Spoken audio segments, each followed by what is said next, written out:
It's all set up. So I'm gonna ask you some questions. Okay. First, you could just talk. Who are you? What you do for the Elizabethport? Hi, my name is Donna Scott. I'm employed at the Elizabethport Presbyterian Early Childhood Program. I've been employed since October 1978 as a teacher, and then in 1995 I became the director. Definitely.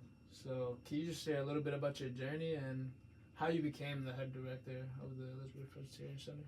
Well, Miss Dentley, who was our former director, God rest her soul, she taught me a lot of hands-on with kids.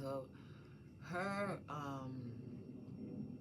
main goal is ensuring that children that come to the press, they knew that they were safe, like a safe haven. Definitely. And she wanted to make sure before the high school curriculum, she taught them, she gave them developmental age appropriate lesson plans. We used to go walking through the community when the community was good. We used to have cookouts, and Yeah, I do know. cookouts. We used to go on trips, and during July and August, we used to go on trips every week.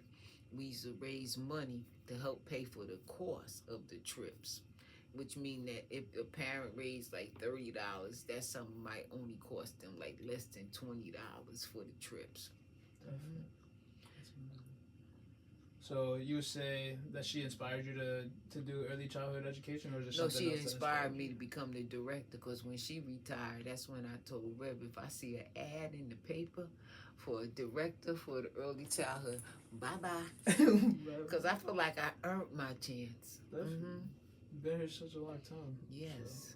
So, what are some of the most significant changes you've seen in early childhood education during your time? Since the center has contracted with the Elizabeth District, I've seen that we adapted to their curriculum, we adapted to their practices. We are more on children's milestones instead of just drilling them ABC 1, 2, 3. How important is social and emotional development in children at age 3? It's more than just writing. When a parent comes and says, oh, he can write his name, oh, he can count to 1 to 10, but can that child go into a group of kids their age and connect with them? Definitely. Mm-hmm. Definitely. So, just to piggyback off that, what are some of your biggest achievements you would say in early childhood education? The growth of the Elizabethport Presbyterian Early Childhood Program, we have grown extremely well. We have staffs, all staff are certified either with a teaching degree, CDA. The center has grown a lot. It's not just the director and a teacher.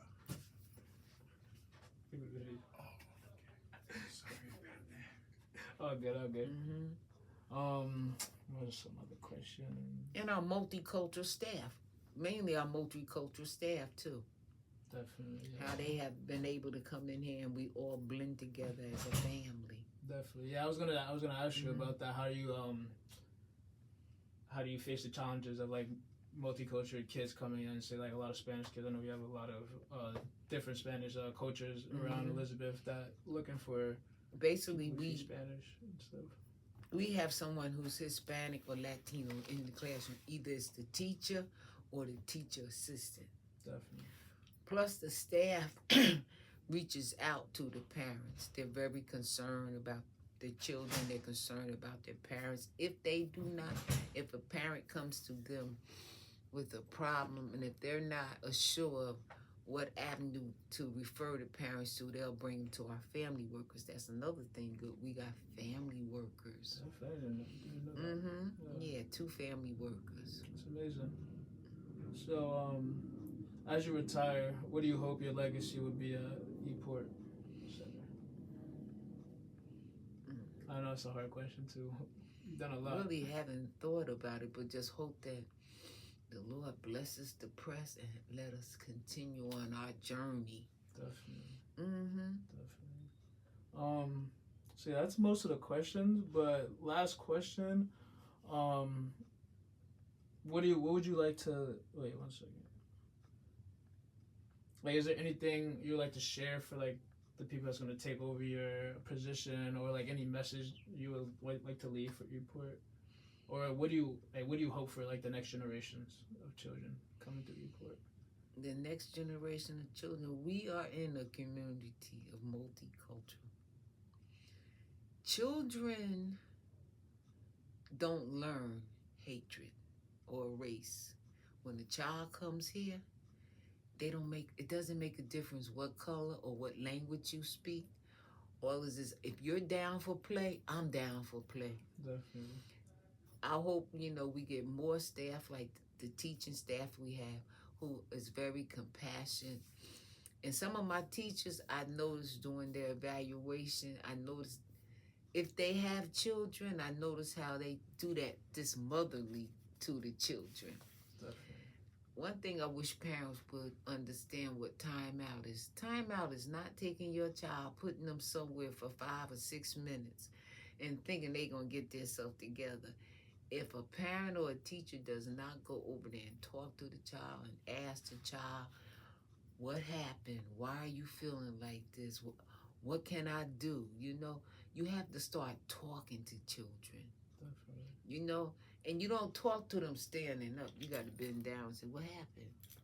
Get to their level. Yeah. Everything.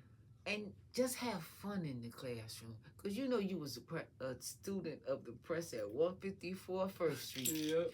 And we had a lot of fun. We played in the playgrounds. We did cookouts. You remember we do our own little picnic tables. Yeah. There's a lot. Children can learn from hands-on. At 3 and 4-year-old, your children are going to learn to read and going to write. Yes, that. But teach your child social and emotional skills. And never be fearful if the school comes in or the social work come in or the teacher notice something and write a referral to the social worker. Because when the child study team comes in to evaluate, they're coming in there to help the child and help the parents. Being a child and they label you special education, that really has nothing to do. We need to forget about the signs of special education. Every child can learn. And at the center, we have had, a couple of years ago, we had a student who had delayed language speech. The teacher referred the child to the child study team. They evaluated him. We kept the child here. They didn't, transport him to the district special education classroom. They left him here because the mother, the day she got the letter one night, but she didn't get the letter until go to her mailbox the next morning. But before she went to her mailbox, she was getting her son together, and he used to just point. And she go get, and we told her to stop letting him point, start letting him say things like cereal. If you can't say cereal, one eat. And he was 3 years, a little over 3 years, and his mother never heard him say the word mom. But having the child study team and the teacher and the speech specialist coming in that morning, he said, "Mom!" He called her. And she just froze. And she said she never heard him say her name. And tears just kept going down out her face because she couldn't. She said, "What'd you say?" He said, "Mom." He was saying, "Mom." He wanted to eat. But the most important thing of that whole conversation was Mom. So she got him ready. She was happy. She still had tears in her eyes. She went to her mailbox on the way out the door. And the child study team sent her a letter letting her they were going to transfer him to one of the district schools. But she came in that morning and she says, "I'm not letting him leave this school. He's going to stay here." She says, "He's for 3 years. All I heard was, or he's pointing. But he must have wanted her attention that bad." He said, "Mom," because he wanted to eat. He just wanted something to eat before he got to school. To have a child who has a delayed in language or go, no, but for them to say, "Mom," That was it. So she Powerful. came in here. She was talking to the teacher, and now she had tears. And so we didn't try to talk her out. We didn't try to tell her, don't, he needs to be in the district school. She told us he's not leaving this school until June. He's not leaving this school till June. I've never heard my son say "Ma." And mind you, she had 2 teenager daughters. She said, I just don't know what to do now, because she was so happy. Being that it was during the COVID, she worked at home. She said, I'm going home. I'm just going to be happy. She called his father up to tell the father he was at work. Guess what he said? So the father said, what? He said, Mom. And so the father, she said, his father even got quiet. That made the father realize he never heard Ma or Dad. So what the father said, can you go back to school and tell them, can they work on the word Dad, Dad, Dad? And we just laughed. To that, he ended up staying from December to June. He came in September. This event happened sometime in December. He stayed. She denied the district school because she wanted him to stay, because she felt like, and then he was playful and fun. He's a runner too. You know how runners are. But that was one of our most rewarding moments, that this parent actually heard her son say "Ma," and we were not there. And for her to come to school early in the morning, bragging on the teacher and the teacher assistant, oh, she was so grateful. That is powerful. That goes to show you it takes a community. It takes a village to help every child in the community. And all he wanted was, he was funny because they would say, Miss Scott, somebody had said they thought he was autistic. I said, no, he's not. Everything was playful with him. If I came in the classroom, he wanted to run around. I'd be like, I'm not running. Or Or if he came in the door, he wanted you to pick at him. If you say good morning to him, you had to pick at him to get him to laugh. And that was it. So it just shows kids just want some place to go to where they feel warm and they feel accepted. And I think that's one thing the press does real good. No matter what your child behavior, learning disability, we have time for your child. That's amazing. Well, thank you, Ms. Donna Scott. Yes. We're going to miss you at Elizabethport. You've been doing great for many decades, I guess. You're doing great.